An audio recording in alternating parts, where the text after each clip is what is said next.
یونٹ نمبر 10 اوس لسم یونٹ شروع کیږي لفظ دا benefit مطلب دی فائدہ.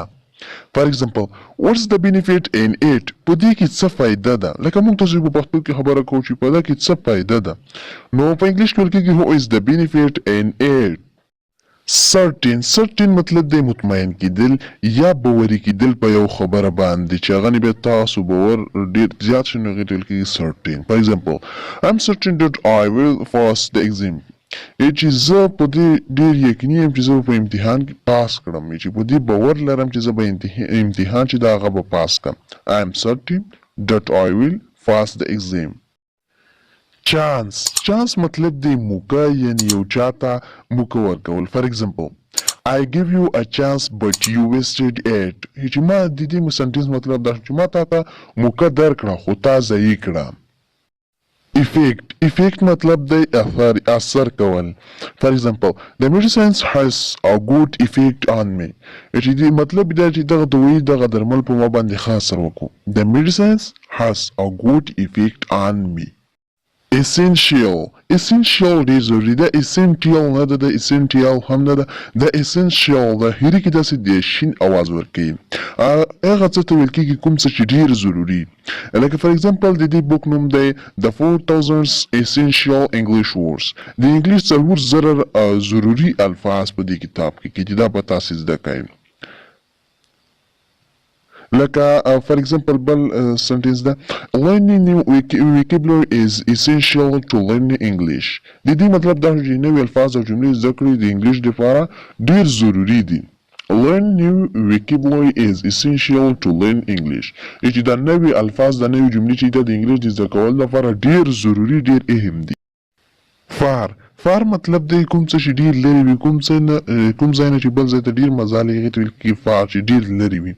فار ایگزامپل our house is quite far from here چې زموږ کور د دې ځای څخه ډېر لرې دی د دې ځای نه ډېر لرې دی. د فوکس مطلب دی توجه ورکول یا یو څه باندې توجه کول یا یو څه باندې غور کول. فار ایگزامپل you should focus on your study than mobile د دې مطلب دا چې د موبایل په ځای باندې ته د خپل سټډي مطالعه کوه او کتاب راواخله کتاب باندې پریکټیس کوه د موبایل فری ده. you should focus on your study than mobile.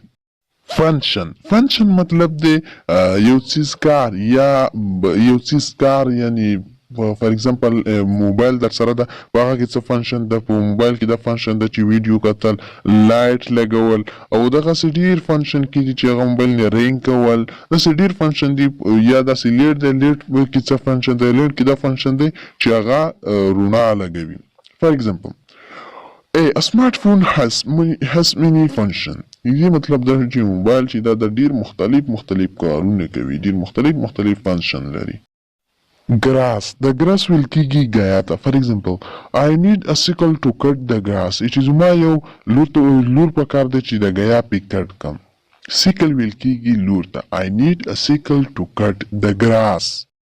God ویل کېږي حفاظت دی حفاظت کول ته یا حفاظت کوونکي ته هم وایي. فار ایگزامپل the police will guard us from any harm چې پولیس چې دا به د هر خطر نه زموږ حفاظت کوي یعنې هر نقصان څخه به موږ ساتي پولیس. ایمیج مطلب دی عکس یا پکچر. فار ایگزامپل the image quality of this phone is very good د دې مطلب دا شو د سنټنس چې د موبایل چې د عکس کوالټي ډېره ښه ده یعنې ډېر ښایسته عکس وباسي ډېر ښایسته عکس وباسي عکس چې دا عکس ډېر صفا عکس ده. immediate مطلب دی زر تر زره لکه موږ تاسو چې په پښتو کې خبرې کوو چې د پلانکي کار چې ده دا زر تر زره وکړي پلانکي ځای ته زر تر زره لاړ شي. For example, I saw this, I immediately called the police. د دې مطلب دا شو څنګه چې ما غله ولیدل سمدستي مې پولیسو ته زنګ وکړ. پرایمري مطلب د اهم یا ضروري یا لومړنی یا اولین. د پریمري نه د پرایمري ده. فار ایگزامپل his primary goal is to earn money چې د هغه دپاره د پیسو ګټل ډېر ضروري یا لومړی هدف دی ډېر ضروري دی د هغه دپاره.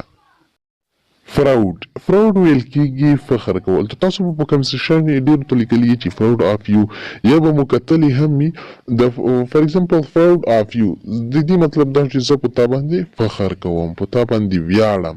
فراود اف یو یا فار ایگزامپل فراود ټو بی ا مسلم، دې مطلب دا شو چې زه په مسلمان کېدلو باندې زه فخر کوم، زه په خپل ځان باندې ویاړم چې زه مسلمان یم. proud to be a Muslim. Remain مطلب دی پاتې کېدل. For example, I came here but my brother remained at home. زه دلته راغلم او زما ورور چې هغه هلته په کور کې پاتې شو، یعنې په کور کې څوک نه و. I came here but my brother remained at home. Rest مطلب دی دمه کول. For example, I need some rest. ما ته د دمه کولو ضرورت دی، ما ته لږه دمه کول چې د هغه راته پکار دی، هغه راته ضروري دی. Site مطلب دی یو ځای ته. For example, we found a perfect site for our picnic. د دې مطلب دا چې موږ چکر دپاره یو ښکلی ځای پیدا کړو. We found a perfect site for our picnic. د ټیل ویل کېږي لکۍ ته. لکه فار ایگزامپل د هر څه لکۍ چې وي په انګلیش کې تقریبا ټیل ورته ویل کېږي، ټیل لکۍ ته. فار ایگزامپل the dog has a long tail than the goat. د سپي لکۍ چې دا د چیلې نه اوږده ده، د چیلې څخه چې دا اوږده ده، د دې نه زیات اوږده ده.